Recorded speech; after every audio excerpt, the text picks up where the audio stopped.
Welcome back, everybody, to Passage to Profit. And I have to be a little bit honest with our audience this evening because when I'm a chemist, my wife is a chemist. We were both trained as chemists before we got into the whole intellectual property thing. And I'm kind of a plastics nut. I spent a lot of time working for companies that made plastics. And so I have that point of view. But I was really wondering, is this something that our audience is going to get excited about? Well, it turns out that if you watch the documentary that our guest created, it's well worth your time. It's very interesting. And not just because of the chemistry part. There's a few chemistry parts in there. But for example, the video starts where an interviewer walks around and asks people, well, what is Bakelite? And you should have heard some of the answers that we're giving. It's hilarious. And we're living in an age now where plastic is so ubiquitous that and so taken for granted that we forget that somebody had to invent this. So our guests this evening, Hugh Karraker and John Maher, are the producers of a video, All Things Bakelite, The Age of Plastics, and they're here to tell us about it. So welcome to the show. It's a pleasure to have you here. And why don't you tell us a little bit about the video and what inspired you to make it? Well, I can tell you that off the bat, my mother wanted to write a biography about her grandfather, and she never got to it. So she had all his journals and diaries and papers and photographs. And when she passed away, she gave them to me. So I had to do something with them. And I decided to make a movie.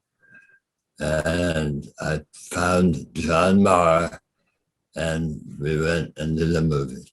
So Hugh, over 9 years. So Hugh, you're actually related to the man who invented Bakelite, which is the first My mother plastic. was his granddaughter. Your mother was his granddaughter. Yeah. So that's great. I mean, it was the first synthetic material ever created. Exactly, yes. And by synthetic, we mean up until that time, people just used things that were found in nature and use them to, wood, cloth comes from cotton. Everything was very natural. But they used to blend sawdust and bull's blood and mold it like they do mold now today into little trinkets and various objects that they needed. And then they made billiard balls out of ivory. And when that became too expensive and too many elephants died, John Hyatt invented celluloid. So celluloid was a form of plastic, but not totally synthetic. Then my great-grandfather came along, and the rest is history. Wow. So, John, what's it like to make a documentary like this? Well, I think the first thing is the dance of the tarantulas. That's what I call the early relationship you have with somebody that you're going to be working with very intensely, very intimately for a long time on a lot of elements. And so the beginning is really getting to know your business partner, so to speak. And I think you guys could all relate to this. I call it the dance of the tarantulas, but you just sort of see, I think you was looking at me and I was looking at him. Are we honorable people? Are we confident? How crazy are we? Are we just crazy enough? Do we have the resources to do this? And are we thinking along the same lines? So I was actually making another documentary, and I needed some dancers, and you and Sherry Karraker are terrific dancers. So that's how I met Hugh. And I think after that, he was spying on me for a while in terms of how well I work with my crew and my committee and all this stuff in making a couple of other history films. And then he invited me into the world of Bakelite. So this is actually your third documentary. Is that right, John? No, this is like my ninth. Oh, you're Uh, 9. Okay, my notes I are made wrong. a number of ones earlier. This is my 23rd film, and I think it's my 8th or ninth documentary, depending on how you count it. But yeah, so I think I have a pretty good experience in documentary work, and I have a great crew, a wonderful editor, Craig Mkhitaryan, Marty Fiji, all original music, and people I've worked with. I hate to say it, but for in some cases 35 years. So it's fun to have a little film family together for that period of time and do, I think, what we like to think is good work along the way. The film's available in 5 languages on iTunes, Apple TV Plus, Google Play, YouTube, and Vudu Domestic. So it's out there, and you can always find about the film on allthingsbakelite.com.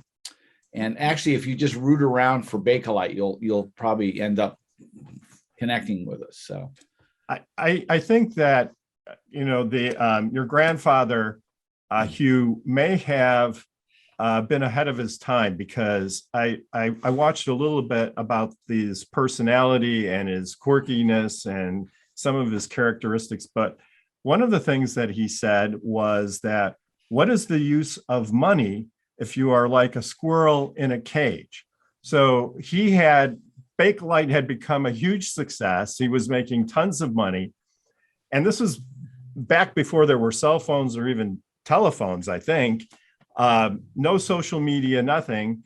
And he was too busy signing papers and looking at documents to actually enjoy his life. And so, you know, he kind of pointed out, you know, what good is all this money if I don't have time to enjoy it? And I thought that was a very insightful part of your grandfather's personality. Yes, there's a session in the movie that describes that whole process. And it's my understanding.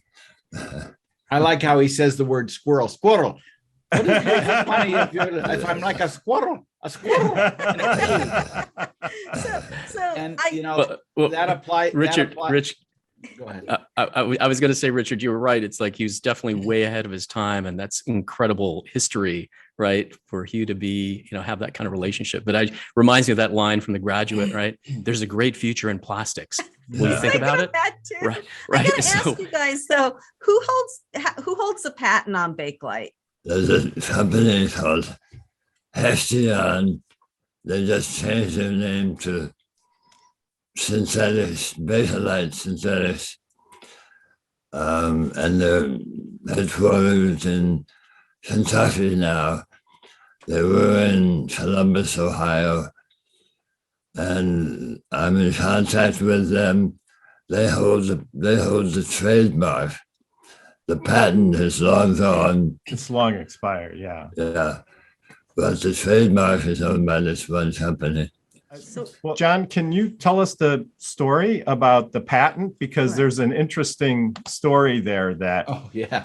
Talk about saved at the nick of time.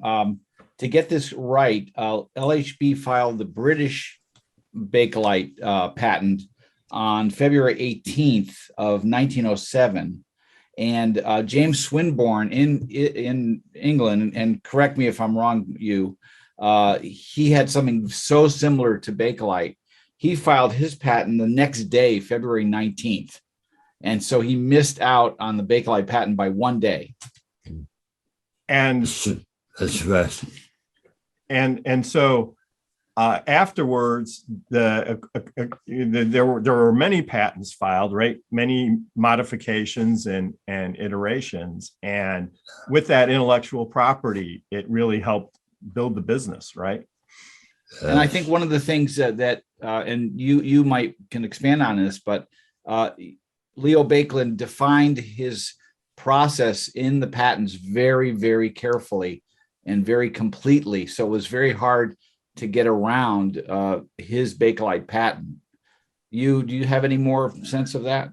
Yes, as he did with his Velox photographic paper, he left out some details in the process so that they had to call on him to finish the process and make it work. In Germany at the time, a company was making Bakelite, the similar product, phenolic resin.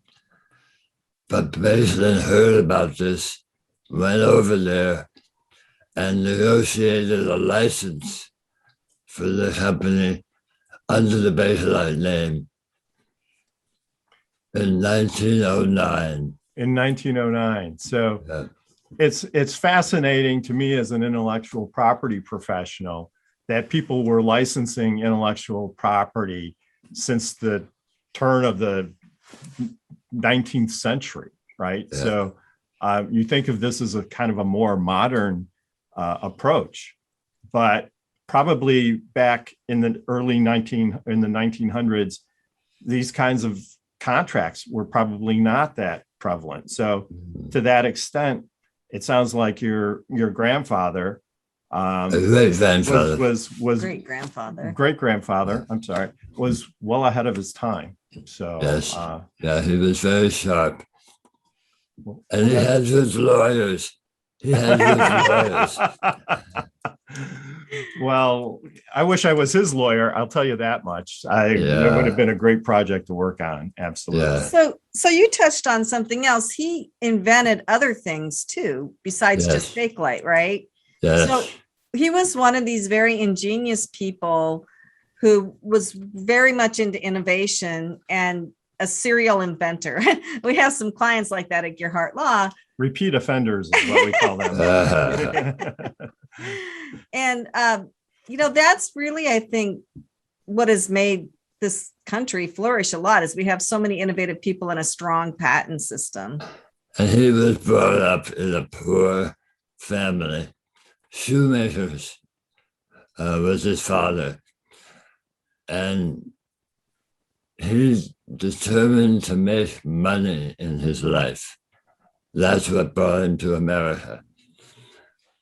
As a chemist, he went to America because that was the age of invention, the turn of the century.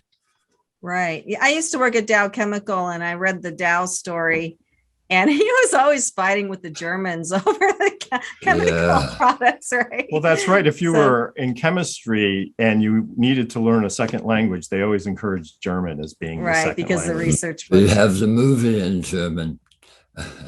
yeah. So this has been fantastic discussion, and I love learning about Bakelite. We have to go to a commercial break, but we'll be right back. This is Passage to Profit with Richard and Elizabeth Gearhart.